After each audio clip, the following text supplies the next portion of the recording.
Assalamualaikum warahmatullahi wabarakatuh. Nama saya Lia Yuliana Prida Susanti. Saya bekerja sebagai pustakawan di SDN Engkelan, Kecamatan Ciwidey, Kabupaten Bandung. Judul buku yang saya baca, Keajaiban Menyantuni Anak Yatim. Pengarang Mujahidin Nur, penerbit Jahira, jumlah halaman 182. Assalamualaikum warahmatullahi wabarakatuh. Segala puja dan puji hanya bagimu ya Allah, Tuhan yang telah mengaruniakan berbagai macam kenikmatan dan anugerah. Salawat serta salam semoga senantiasa tercurah untuk kekasih dan teladan kami, Rasulullah Muhammad SAW, keluarganya, sahabatnya, dan para pengikutnya, yang istiqomah dan setia di jalannya hingga akhir zaman nanti. Amin ya robbal alamin. Pada hari ini, kita bisa berkumpul bersama dalam keadaan yang sehat karena karunia dan rahmat-Nya. Pada kesempatan kali ini, izinkan saya menyampaikan pidato mengenai keajaiban menyantuni anak yatim. Saudaraku yang mulia, pernahkah kita memerhatikan secara seksama kehidupan anak yatim? Pernahkah berusaha merasakan perasaan dan bahasa hati mereka? Anak-anak yatim adalah anak-anak yang merasakan kesenyapan hidup dalam namanya kebersamaan. Mereka adalah anak-anak yang merasakan kesendirian di tengah banyaknya orang-orang yang hadir di sekeliling mereka.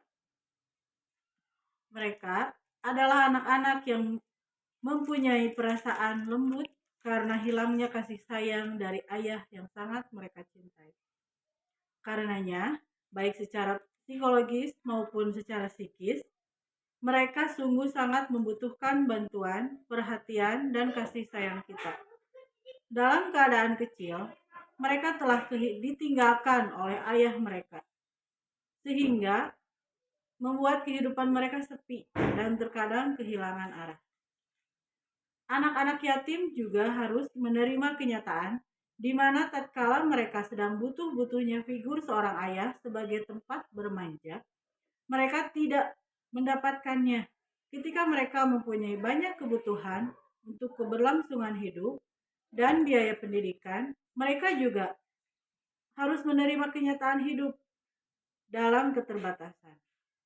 Bahkan banyak di antaranya yang hidup kekurangan dan apa adanya.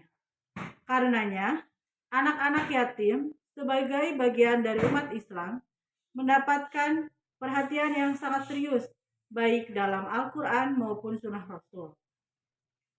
Menyantuni mereka adalah perbuatan mulia lagi terpuji.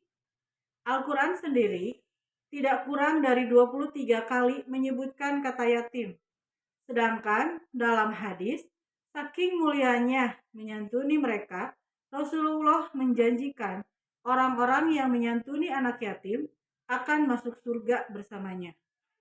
Hal itu beliau katakan sebagaimana yang tertera dalam hadis riwayat Bukhari, "Aku dan orang-orang yang mengasuh menyantuni anak yatim di surga seperti ini." Kemudian beliau memberi isyarat dengan jari telunjuk dan jari tengah, seraya sedikit merenggamkannya. Dan masih banyak lagi hadis dan ayat Al-Quran yang bertutur mengenai menyantuni anak yatim. Hal ini menunjukkan betapa menyantuni mereka bukan hanya merupakan perbuatan terpuji, akan tetapi hal itu juga sangat penting sekali untuk dilakukan umat Islam. Yakinlah bahwa pertolongan yang kita berikan kepada mereka sama sekali tidak akan membebani kita selama kita merasa ikhlas dalam melakukannya. Bahkan akan menjadi penghantar bagi kita untuk mendapatkan kemuliaan di hadapan Allah Subhanahu wa taala dan juga manusia.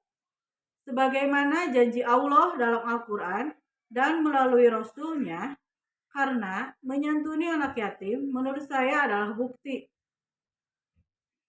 iman dan sekaligus strategi untuk meraih sukses sejati.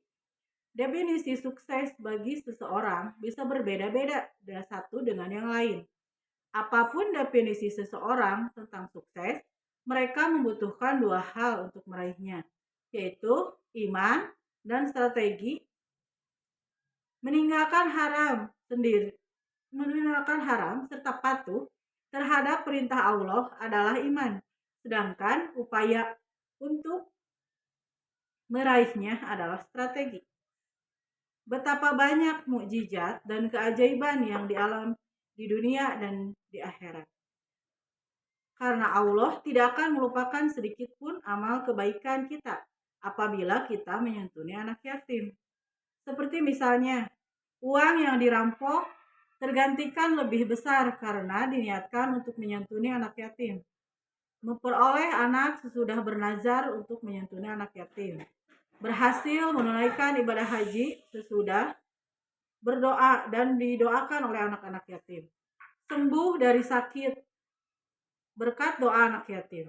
Sembuh dari kelumpuhan dan selamat dari pengendam karena menyantuni anak yatim. Dan masih banyak lagi keajaiban dan yang menakjubkan di balik menyantuni anak yatim. Untuk itu, marilah kita berusaha menyantuni anak yatim sesuai dengan kemampuan kita.